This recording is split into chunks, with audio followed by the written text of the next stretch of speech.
Dijauhi suaminya enggak kira-kira? Iya. Nah, suaminya kira-kira ingin punya keturunan lagi enggak?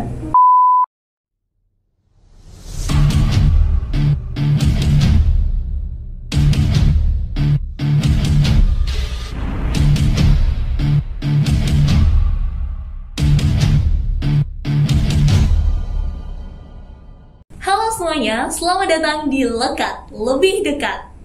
Bersama saya Putri Ayu Salsabila. Kali ini saya ditemani oleh sosok dosen yang begitu menginspirasi dari Institut Ilmu Kesehatan Nahdlatul Ulama Tuban, yakni Bu Eva Silviana. Halo Bu Eva. Halo Mbak Putri. Assalamualaikum Bu Eva, apa kabar? Waalaikumsalam warahmatullahi wabarakatuh. Alhamdulillah sehat selalu. Semoga Mbak Putri dan teman-teman juga sehat dan tetap semangat untuk menjalani profesinya di sini, yaitu di Ormawa dan di mahasiswi di Institut Ilmu Kesehatan Nahdlatul Ulama Tuban. Amin, terima kasih Bu. Oke, sama-sama.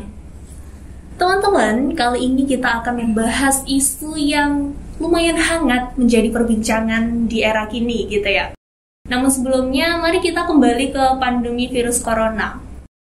Saat ini kita sedang dihebohkan dengan isu pandemi corona, dan saat ini masih dalam proses pendistribusian vaksinasi begitu ya Bu ya? Betul. Sudah divaksin belum Bu? Masih proses. Oh, masih proses menunggu ya. jadwalnya. Oke. Nah, pandemi ini Bu membawa dampak yang begitu banyak, tak hanya di sektor kesehatan, tak hanya di sektor ekonomi, juga merambah ke sektor pernikahan dini nih Bu. Ah, iya, betul sekali itu.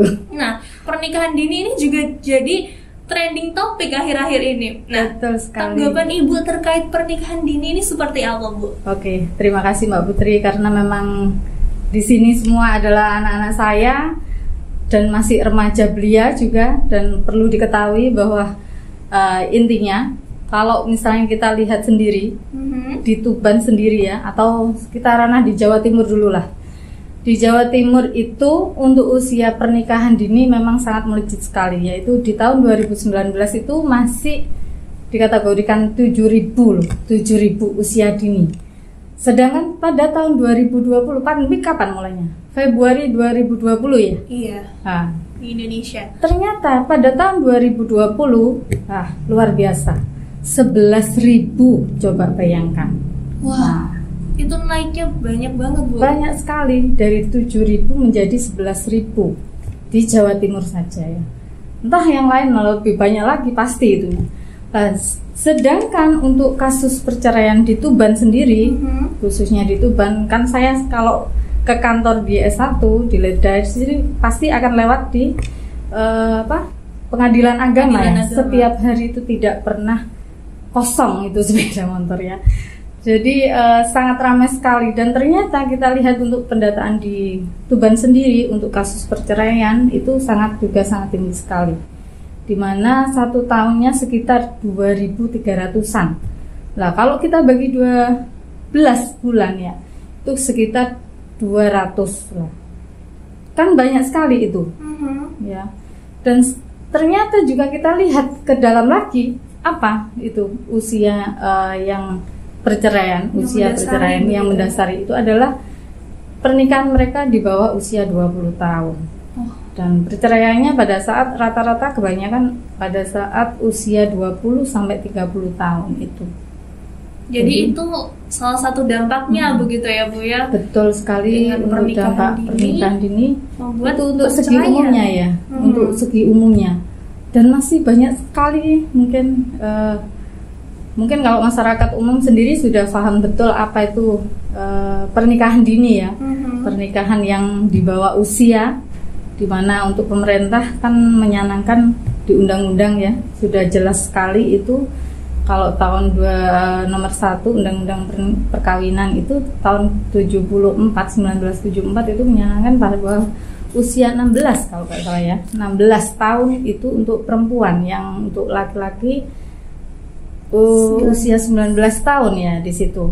Lah untuk perubahan sekarang sudah menjadi 1921 ya. Nah, itu alhamdulillah sudah ada perubahan ke arah sana. Tetapi di MUI sendiri kenapa diambil usia segitu? Karena usia balik kalau untuk hukum Islam memang tidak ada ranah ke arah sana, tetapi usia balik untuk ada 3 tahapan di sini ya.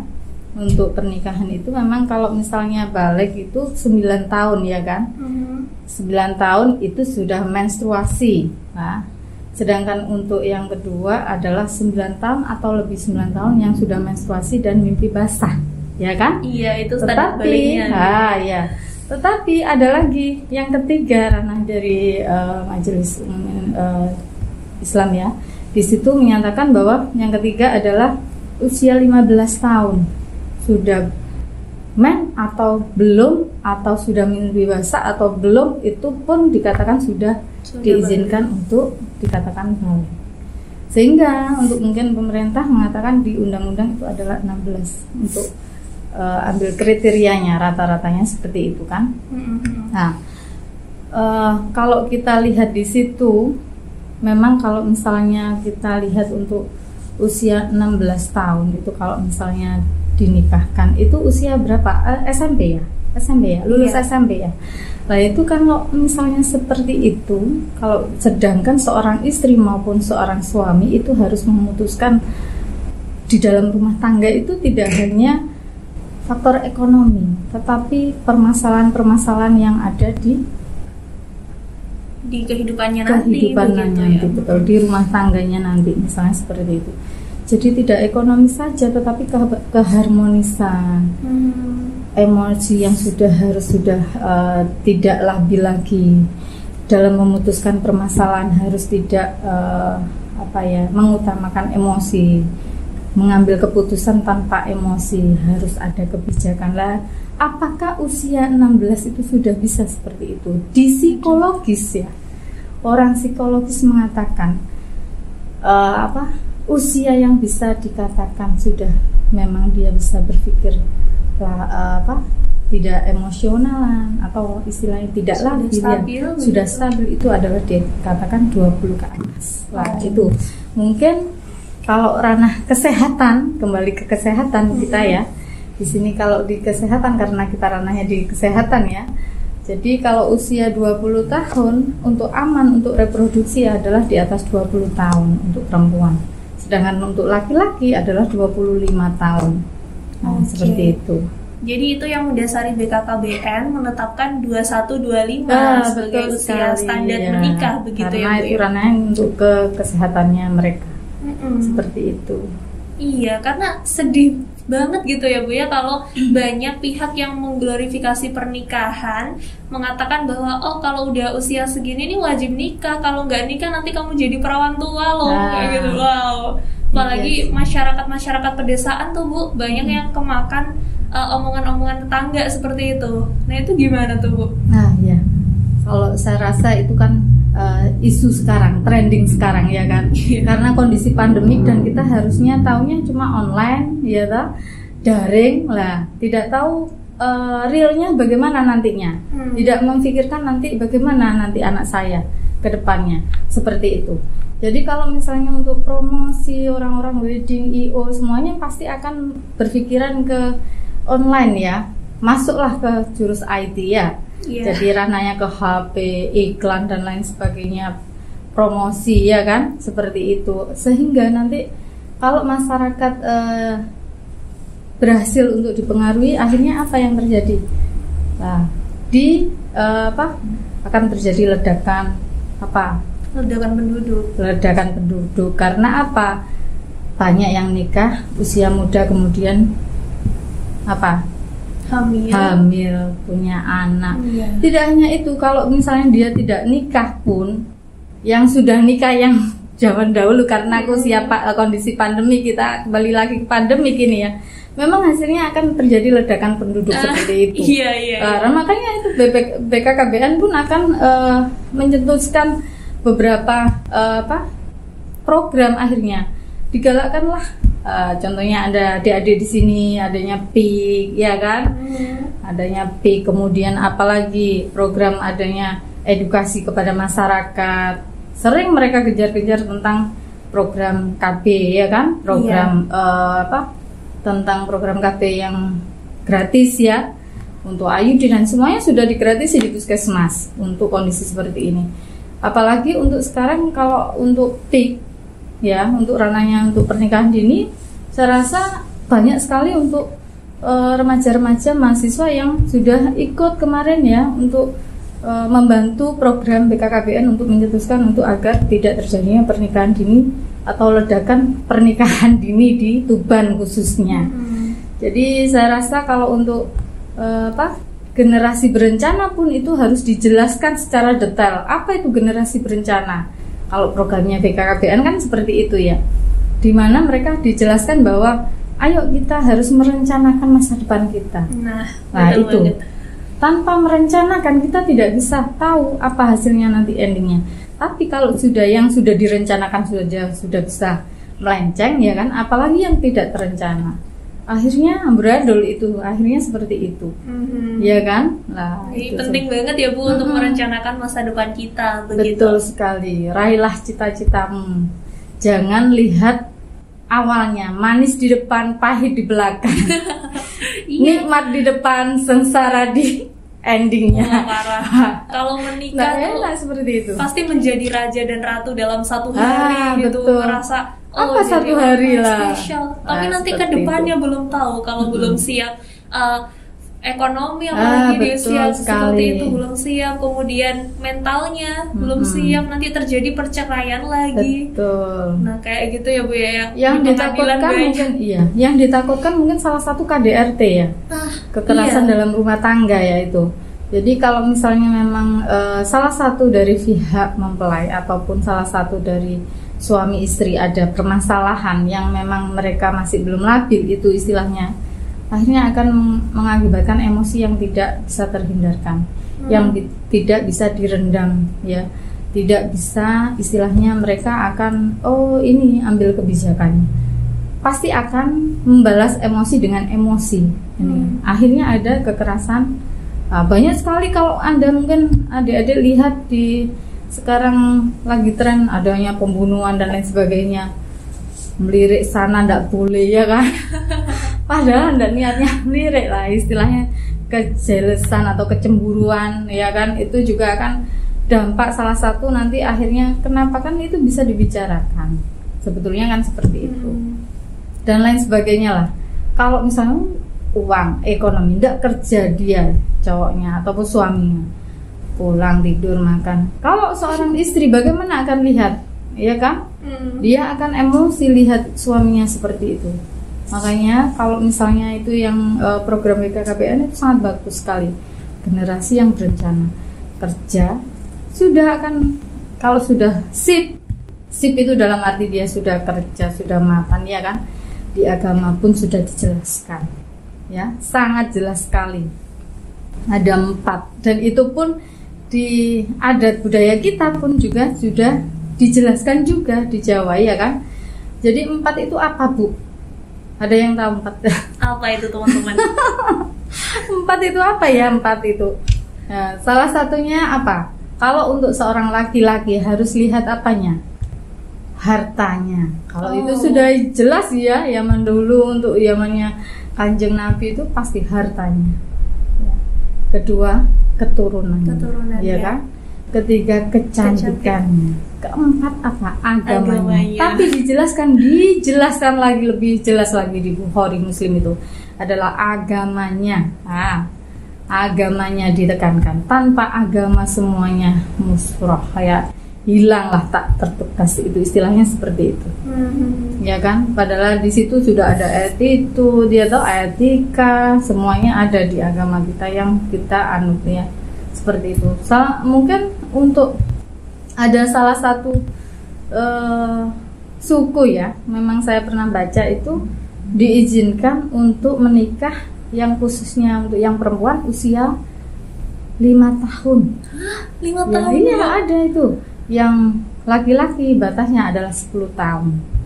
Nah, mereka tetapi tidak mau untuk menyalahgunakan atau istilahnya undang-undang ya, tetap mungkin dalam arti akhirnya untuk tidak melanggar peraturan di Indonesia itu akhirnya dia sistemnya adalah apa? Perjodohan. Jadi diikat dulu, kalau di kita adalah akad nikah dulu ya toh, di bawah tangan. Iya. Tapi kan nggak mungkin usia 5 tahun masa mau aneh-aneh kan, intinya antara Masih keluarga belum satu paham dengan gitu. yang satunya paham bahwa ini sudah ada perjodohan kan seperti itu. Jadi batasnya adalah 5 tahun sama 10 tahun. Iya. Nanti diperjelas lagi mungkin usia sudah remaja ya kan, atau menginjak SMP lah, umur 16 tahun mungkin ada resepsi dan lain sebagainya seperti itu.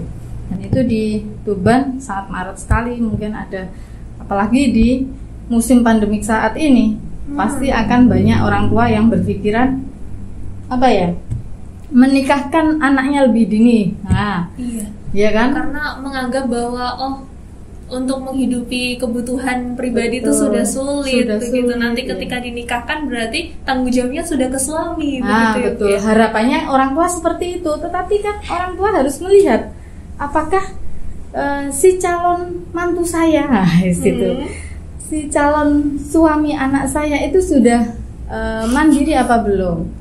Dia sudah mapan apa belum? Mapan dalam arti dia harus sudah punya keuangan sendiri, ya kan, tempat tinggal sendiri, harusnya seperti itu. Kalau anak-anak sekarang, anak-anak saya pasti sudah milih punya mobil sendiri ya. Nah. Cita-citanya udah kayak Cita-cita gitu ya. Harusnya seperti itu. Jangan asal nikah lihat keluarganya mampu, kaya raya, tetapi yang anak mantunya belum apa-apa, dia masih sekolah. Nah, rata-rata sekarang kalau misalnya apalagi sekarang daring ya, sudah diakad nikahkan aja, nanti hamil kan daring saja, enjoy aja. Sebenarnya kan seperti itu. Hamil daring. Hamil daring ya, oke. Hamil daring ya. Tetapi itu kan mungkin ada salah satu yang berpikiran seperti itu. Tapi dari 100% itu kebanyakan akhirnya tidak bisa lanjut. Itu yang eman, ya kan? Yang kita sesali di situ. Makanya tadi yang Ibu katakan bahwa nikmat sesaat membawa sengsara selamanya. Akhirnya seperti itu. Diinget-inget deh ya teman-teman ya. Sengsaranya ndak enak itu, nikmatnya enak ya kan. Tetapi kalau sengsaranya wah luar biasa. Ya seperti itu. Iya Bu. Terus kembali lagi nih ke lingkup kita, lingkup remaja gitu. Oke. Apalagi ini banyak terjadi ketika kuliah online dan saya pun mengalami itu, dan saya tahu teman-teman saya juga mengalami, mungkin di antara pendengar dan pemirsa yang melihat ini mengalami juga ketika menghadapi kuliah online nih Bu, mendapatkan tekanan tugas-tugas dari dosen, mungkin tugas dari ibu nih. Wah, masa saya enggak pernah loh ya. Oh iya ya, ibunya baik, kasih tugasnya asik-asik ya teman-teman. Nah, terus teman-teman tuh ngerasa, aduh udahlah capek aku ngerjain ini, mending nikah aja. Oh iya. Untuk mengatasi keinginan seperti itu terus gimana Bu? Oke. Sebetulnya gampang sekali ya, gampang sekali. Realnya sekali ya. Kalau realnya saya lihat Anda semua. Jadi gunakan, manfaatkan waktu sebaik mungkin. Manfaatkan waktu sebaik mungkin ini dalam arti orang kalau yang memang sudah bisa kreasi ya, itu mungkin bisa berpikir enak Bu ya.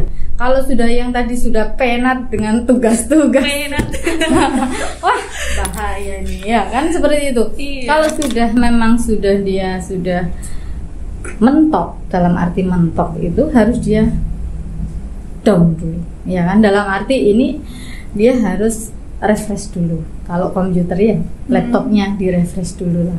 Oke, ayo kita cuci mata lah istilahnya.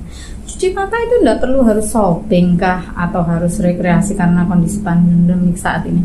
Di rumah saja mungkin kita menyalurkan hobi kita, mungkin memasak yang enjoy. Kalau yang wanita, kalau laki-laki mungkin kalau seneng IT ya utek-utek IT-nya ya kan. Bagaimana dia harus menghasilkan sesuatu yang bermanfaat, itu kan seperti itu. Kalau misalnya ada yang senang motor ya kreasi motornya diutek-utek. Dimarahi ibu saya Bu, utek-utek gitu. Bisa utek nggak bisa kembalikan. Wah ini yang bahaya ini lah ini. Jadi manfaatkan itu untuk kebaikan bersama harusnya. Kalau menurut saya itu seperti contohnya kegiatan Anda ini semua sangat bermanfaat untuk bersama. Ya kan, mungkin kalau saya lihat itu kalau untuk remaja saat ini bisa sih semuanya buat blog ya kan. Iya. Gunakan untuk kondisi waktu yang ada Anda sebetulnya antara tugas ya, tugas dengan waktu yang banyak, ya kan? Itu sangat bisa diminit harusnya. Tapi kalau Anda lihat dalam satu hari, Bu Eva, Bu A, Bu C, Bu ya misalnya, semuanya kasih tugas ya, itu harus Anda dipikir, jangan ambil emosinya lah, harus memakai apa? Memakai hati. Memakai hati. Sebetulnya kan kita itu punya apa? Coping ya lah, Coping itu stress loh gitu ya, Bu, ya. coping stress, betul sekali. Sudah semester berapa Mbak Putri? Semester 4. Wah, sudah semester 4 pasti sudah paham itu coping stressnya. Jadi kalau kita lihat itu, wah oke lah, terima aja tugas. Ya Bu, siap Bu, ya kan, seperti itu. Siap Bu, laksanakan. Siap Pak, laksanakan. Nggak tahu kapan jadinya, ya kan, pasti seperti itu. Saya sangat paham sekali saya. Jadi seperti itu. Kalau misalnya seperti itu, kita harusnya itu tadi coping kita harus gunakan. Tanpa itu kita pun tidak bisa terjauh dari stres yang akhirnya endingnya akan terjun payung. Bukan artinya adalah bunuh diri loh ya, atau wassalam ya, atau innalillahi, bukan. Tetapi terjun payung itu adalah ambil yang lebih enjoy menurut Anda sepilas, atau mengambil yang enak-enak saja aja lah. Enak nggak usah kuliah. Saya tanya itu lagi ya. Enak nikah. Kau pikir nikah itu enak? Lah itu romantisnya di depan, tidak enaknya di belakang lah. Bagaimana cara membuat romantis setiap hari, setiap saat pada saat di rumah tangga? Lah itu gimana nih? penting ini. Nah, ini harus punya kalian. Makanya itu generasi remaja itu harus punya apa? Terplanning, berencana itu. Kalian harus punya ilmunya itu semua. Tanpa itu, entah itu dari pihak laki-laki maupun perempuan, harus punya itu semuanya. Karena kalau hanya romantisnya di depan saja di awal atau satu hari seperti raja dan ratu, percuma nantinya. Nanti akan muncul lagi sebelum punya anak. Oh, gak punya anak-anak lah, ya kan? Emosi lagi muncul. Loh, langsung punya hamil lah, muncul lah juga. Itulah. Jadi kalau kita, padahal kehamilan itu pun juga bisa langsung, ya kan? Setelah dia memang pada saat masa subur. Oke, betul sekali. Jadi jangan terus ambil, wah Anda bisa itu diklaimkan itu, ataupun dilihat. Di USG kan juga bisa seperti itu. Jadi jangan bingung kalau memang Anda tidak melakukan seperti itu. Lah kalau misalnya nanti hubungannya lagi nanti romantis lagi, itu harus coping kita. Kalau misalnya kita punya coping, ya semuanya punya coping lah Bu, pasti itulah, nggak mungkin. Cuma taunya di mana dia harus menyeimbangkan keseimbangan untuk faktor psikisnya, ya kan? Nah, di atas usia berdasarkan ilmu psikis ya, psikologi itu adalah usia 20 tahun. Kalian sudah 20 tahun belum nih? Udah belum? Sudah apa belum? Masih pada bocil Bu. Wah, di bawah 20 tahun belum boleh nikah semuanya. Jangan dulu ya teman-teman ya. Lulus dulu baru nanti kerja, nyenangkan orang tua, baru lamarlah aku lah. Lamarlah aku. Jangan terpengaruh isu-isu wedding dan lain sebagainya, IO ya. Kenapa? Karena hanya keindahan sesaat. Keindahan sebetulnya ya, itu kan dilihat secara umumnya ya, dilihat ya. Yang nikmati kan yang si pengantin, ya kan, yang dilihat bagusnya, wih cantiknya, wih gantengnya, kan seperti itu adalah keindahan sesaat. Jadi kalau misalnya tadi itu kita butuh keromantisan seumur hidup sampai kakek nenek, iya kan? Iya, sepakat banget Bu. Jadi bagaimana lagi? Ya kan? Kalau kita stres sama tugas, jawabannya solusinya bukan nikah ya teman-teman ya. Iya betul sekali. Jangan balik ke sana. Karena kita nggak tahu nanti tantangan di masa depan ketika kita udah nikah itu seperti apa. Justru bisa jadi lebih berat lagi dari apa yang kita hadapi saat ini, begitu ya Bu. Betul sekali. Jadi jangan terjun payung, alias ambil yang enak aja, simpel-simpel aja, alias nikah yuk. Belum apa-apa nikah yuk. Karena memang ada beberapa hal faktor yang mencetus dari nikah dini itu ada beberapa. Iya. Ekonomi, faktor ekonomi, kemudian faktor adat istiadat, kemudian ada faktor orang tua, pendidikan, ya kan? Jadi banyak hal ya.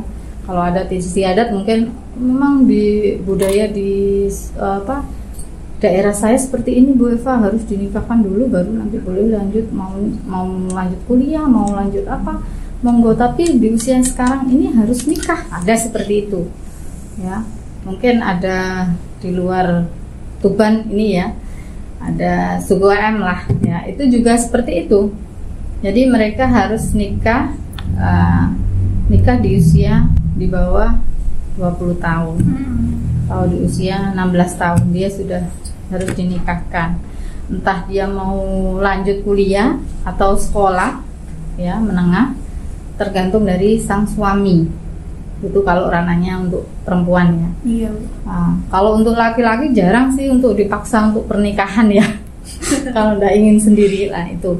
Kemudian kalau faktor ekonomi tadi untuk meningkatkan derajat ya kan, seperti itu. Kemudian kalau untuk faktor yang pendidikan, daripada tidak sekolah ya kan, ngapain di rumah ya kan, tidak bisa apa-apa, dia tidak memiliki keterampilan khusus menjahit atau apa, akhirnya dinikahkan ya kan, seperti itu.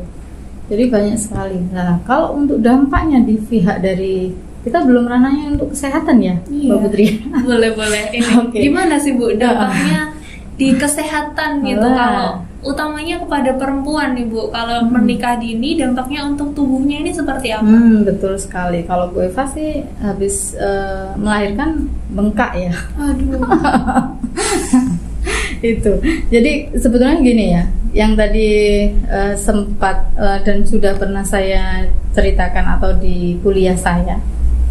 Jadi kalau usia dini harus sudah menikah, dan tadi salah satu dampak pernikahan adalah hamil, Iya. pregnant ya kan.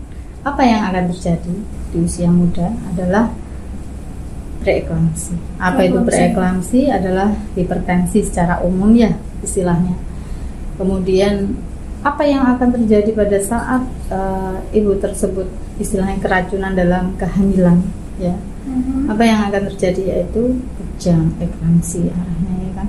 Adanya kematian endingnya pada ibu maupun bayi ya kan, seperti itu. Kemudian kalau anemia usia dini ya, karena memang belum siap tubuhnya kan, seperti itu, organ reproduksinya belum siap. Nah, untuk faktor anemia apa yang terjadi juga nanti kesakitan, angka kesakitannya akan tinggi di sini pada ibu hamil dengan usia muda. Apa yaitu perdarahan pada saat persalinan ya. Jika iya, kalau misalnya dia bisa tertolong, kalau enggak istirahat, yaitu diangkat rahimnya ya kan, untuk mengatasi perdarahan tersebut, misalnya antonia dan lain sebagainya lah itu. Kalau misalnya cukup seperti itu, sudah awal, sudah dini ya kan, bayinya meninggal, rahimnya diangkat, naudzubillah min dzalik, apa yang akan terjadi pada dia? Dijauhi suaminya enggak kira-kira? Iya. Nah, suaminya kira-kira ingin punya keturunan lagi enggak? Nah, Nggak bisa ya Bu ya? iya iyalah. Kalau sudah seperti itu, Aduh. ya kan? Dampaknya sih kalau kita lihat, makanya itu untuk generasi muda yang berencana, tolong diingat-ingat itu ya, nikmatnya sesaat. Nikmatnya sesaat, ingat-ingat nikmatnya sesaat. Akhirnya apa endingnya? Sengsaranya bisa selamanya. Nah, kalau sudah rahim diangkat, tidak punya keturunan, meninggal ya kan, babynya meninggal, apa yang akan Anda unggul-unggulkan seorang wanita? Gak bisa ya Bu ya. Itu. Pertama bilang I love you, I need you, seperti itu suaminya ya kan. Tetapi pada saat seperti itu, apa yang akan terjadi? Siapa yang akan di samping Anda? Itulah ya. Pastinya setiap orang nggak ingin dong ya Bu pasangannya sampai mengalami hal seperti itu. Betul Jadi ya sekali. ditahan dulu ya teman-teman, buat cowok-cowok yang pengen ngajak merit pacarnya gitu, ditahan dulu ya. Aduh. Karena dampaknya juga sangat menyeramkan ya Bu ya kalau boleh dibilang, soalnya sampai menuju kematian juga. Betul sekali. Yang dampak paling tingginya. Dan ini belum lagi kalau ketika anaknya sudah lahir gitu. Wah itu permasalahan yang lagi ya, lain lagi itu permasalahannya. Dia belum siap secara ekonomi, belum siap psikisnya, mentalnya, banyak sekali. Akhirnya timbul permasalahan new problem. Akhirnya seperti itu. Emosi yang tidak labil, ya kan Mbak Putri ya? Iya, kurang stabil. Sudah sana, kok nggak ngapain kok pikir usia dini ya pernikahan. Tetapi yang kita aja yang ngalami aja, ibu saja lah, saya saja. Kalau sudah punya anak-anak, kemudian masih di balita semua, masih SD, pasti akan juga ruwet di situ, ada permasalahan step by stepnya. Nah, apalagi yang memang dia dasarnya masih belia, yang masih belum bisa menjaga copingnya, ya kan? Apa yang akan terjadi?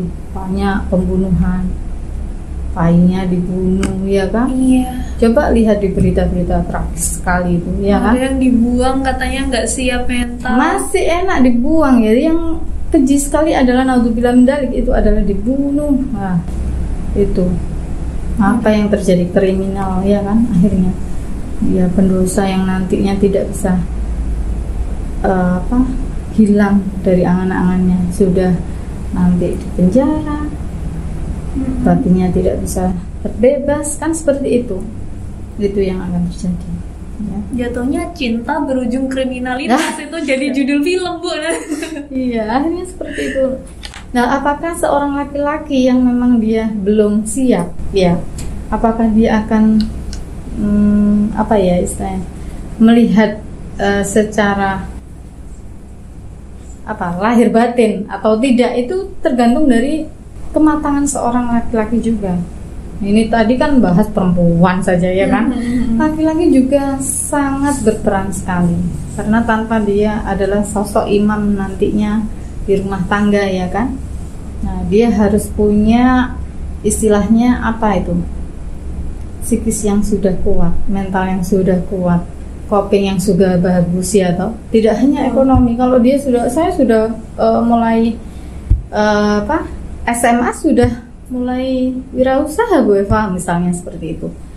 Tapi saya juga berpenghasilan, sudah punya rumah sendiri, saya lulus sudah punya mobil sendiri tanpa dibantu orang tua. Saya sudah siap menikah loh Bu. Kalau Anda sudah mengatakan begitu, berarti Anda sudah siap untuk mental, Anda harus sudah siap. Itu yang paling penting ya Bu ya. Tidak hanya ekonomi, tetapi psikisnya. Karena yang di faktor coping itu harus sangat penting sekali.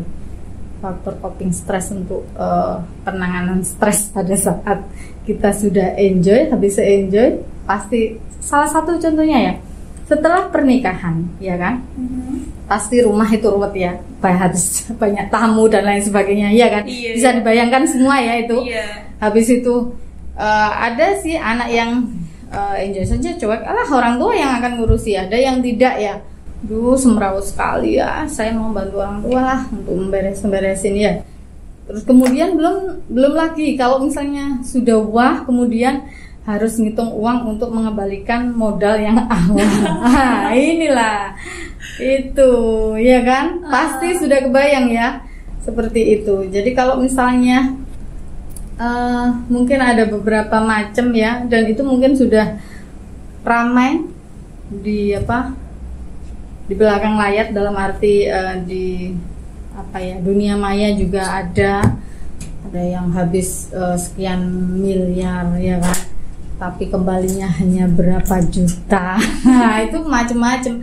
Namanya kalau kita sih syukuran ya, enjoy saja, harusnya syukuran saja, ya kan? Jangan melihat untung ruginya, ya kan, kalau itu seperti itu. Jadi yang terpenting adalah, saya tekankan di sini adalah memang usia itu sangat diperlukan untuk pernikahan. Karena apa?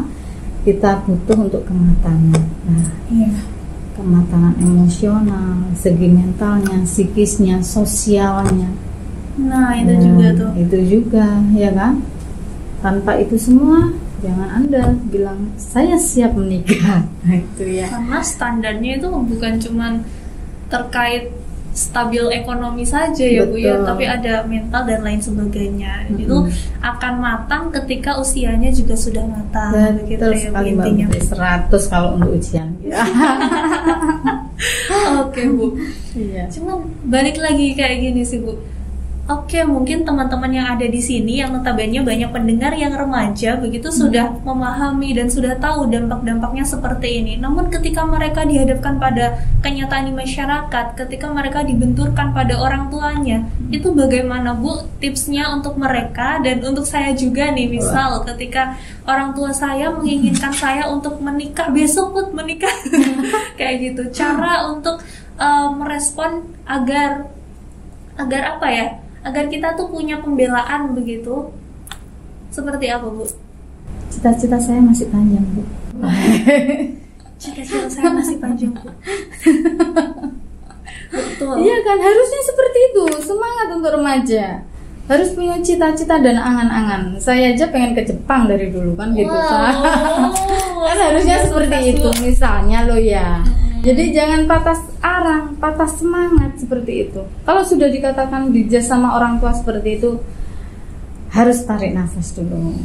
Seperti itu Mbak Putri, tarik nafas, pikir dengan matang. Ya Bu, saya jangan langsung emosi yang kamu bawa. Itu adalah kematangan jiwa Anda, berarti menanda. Tapi kalau Anda sudah dikatakan dijaz, Put, tak no anak mantu sisuk dan nikah. Misalnya seperti itu ya Mbak Putri ya.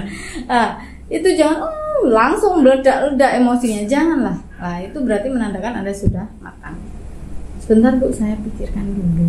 Itulah untuk karena apa? Kalau Anda sudah sudah emosional, orang tua pasti juga akan emosional. Tapi kalau Anda step down, copingnya bagus, ya kan? Oke Bapak Ibu, saya pikirkan dulu ya. Kalau enak ngomongnya, pasti mereka juga tidak akan emosi. Iya, pembawaannya juga tidak akan lebih mudah diterima. Betul sekali. Besok pada kondisi yang nyaman, enjoy, santai, relax, iya kan? Kita jelaskan, Bu, Bapak sudah difikirkan kembali. Kenapa saya disuruh menikah? Alasannya apa? Kan itu harus kita cari. Kita gali alasannya apa dulu. Kalau misalnya faktor ekonomi, berarti Anda kalau misalnya tidak mau nikah, berarti apa? Harus saya bantu Bu mendapat kemandirian ekonomi. Betul sekali, harus cari solusi. Iya, hari ini banyak ya Bu ya pekerjaan untuk remaja gitu. Betul sekali. Janganlah mempersulit suatu masalah. Kalau suatu masalah itu dipersulit, pasti akan menimbul tambah lebih sulit lagi, ya kan? Tetapi kalau kita bawa itu enjoy, insya Allah pasti akan dibawa enjoy juga. Penyelesaiannya juga akan lebih mudah. Itu ya. Jadi kalau misalnya sudah tahu permasalahannya, kita juga bisa akan menyelesaikan bersama-sama secara musyawarah. Aku malu gimana Mbak Putri? Saya orang tua, sudah tak iyain masa tidak jadi lah. Gimana itu lah? Belum, tadi kan Putri tidak jawab tidak jadi Ibu. Kita bicarakan sesama atau antara dua belah pihak. Mungkin bisa keinginan Mbak Putri apa, keinginan yang dari laki-laki apa, kan juga belum paham. Apa asal langsung nikah ya, enjoy lah itu di saat susah selamanya. Itu kuat dari Bu Eva hari ini ya teman-teman ya. Kayaknya menancap di pikiran teman-teman nih udah. Tapi jangan takut nikah loh ya. Jangan dong. Wajib itu, sunnah ya. Pahala nanti di akhiratnya. Oke, tapi harus mendapat kesiapan gitu ya. Kita harus sudah siap segala hal. Ya, betul sekali. Balik lagi kita harus menjadi generasi yang berencana. Genre begitu. Salam genre dulu Bu. Hai. Salam genre. Salam genre. Gitu. Oke Bu, terakhir deh, karena kita udah banyak sekali perbincangan dan ngomongin pernikahan dini. Pernikahan itu nggak ada ujungnya ya Bu ya. Betul sekali. Kalau mau enjoy, mau enak, ambil di enaknya atau ambil enggak enaknya, ada dua-duanya itu. ya kan? Pasti ini akan jadi perbincangan yang seru. Nanti mungkin kita bisa lanjut di belakang layar ya Bu ya. Sip. Siap. Terakhir, boleh Bu dikasih closing statementnya buat teman-teman, kasih motivasi agar teman-teman ini punya kesiapan berumah tangga dan menghindari pernikahan dini. Oke. Baiklah Mbak Putri. Jadi kalau menurut saya pribadi ya, karena saya juga menikah di usia di atas 25 tahun, 26, itu lebih matang ya. Jadi Anda sudah bisa menyenangkan atau membahagiakan orang tua, bisa membahagiakan diri Anda sendiri, memanja-manja diri Anda sendiri dengan hasil keringat Anda sendiri, baru dinikmati bersama dengan pasangan atau cintanya. Ya kan, seperti itu. Jadi kalau menurut saya pribadi, raihlah cita-cita dan harapan dan gapailah, jangan sampai putus asa. Jangan ada mengatakan tidak punya uang. Jangan Anda sampai mengatakan saya tidak mampu. Tanpa ikhtiar, tanpa usaha, Anda jangan bilang seperti itu. Jadi satu yang ingin saya sampaikan yaitu gapailah cita-cita Anda. Itu ya. Jangan sampai putus asa. Karena sekarang ini tidak ada kata istilah perempuan itu di bawah laki-laki, ya kan? Seperti itu. Ya. Gender, ingat, gender itu adalah ada kesamaan derajat antara perempuan dengan laki-laki. Jadi jangan sampai Anda seorang wanita sehingga putus asa, saya nanti menjadi ibu rumah tangga saja. Jangan sampai seperti itu. Kalau sudah ditinggal suami, apalah daya seorang wanita. Ya, itu. Jadi Anda semua adik-adik di sini ataupun di masyarakat umum yang mungkin mau ikut mendengarkan acara di sini, harapan kami di sini khususnya untuk para orang tua, tetap semangati anak-anak mereka, anak-anak untuk mencapai cita-citanya di pendidikan. Karena tidak ada harta yang berharga adalah pendidikan, ya, bukan harta ekonomi, tetapi pengetahuan atau pendidikanlah yang nantinya akan membawa kesuksesan bagi anak-anak. Bukan berarti nanti jadi ini ya, jadi menteri, presiden dan sebagainya, tetapi dengan minimal dia memiliki pendidikan, ya, itu mereka mampu untuk berpikir dengan baik, berproses dengan baik. Itu yang harapan kita. Dan satu hal lagi untuk pernikahan dini ya Mbak Putri, keluarga adalah yang utama. Jadi kalau sudah berkeluarga, hendaklah kalian mengutamakan keluarga. Tadi ingat coping, stres itu harus dijaga, ya. Muliakanlah keluarga Anda sama dengan memuliakan Anda sendiri. Itu ya, seperti itu Mbak Putri. Baik, gimplos dulu dong buat hebat kita. Baik teman-teman, itu tadi perbincangan kita bersama Bu Eva Silviana membahas mengenai pernikahan dini, dan saya Putri Ayu Salsabila mengucapkan terima kasih karena telah mendengarkan dari awal hingga akhir acara. Sampai jumpa di lekat selanjutnya. Bye. Bye.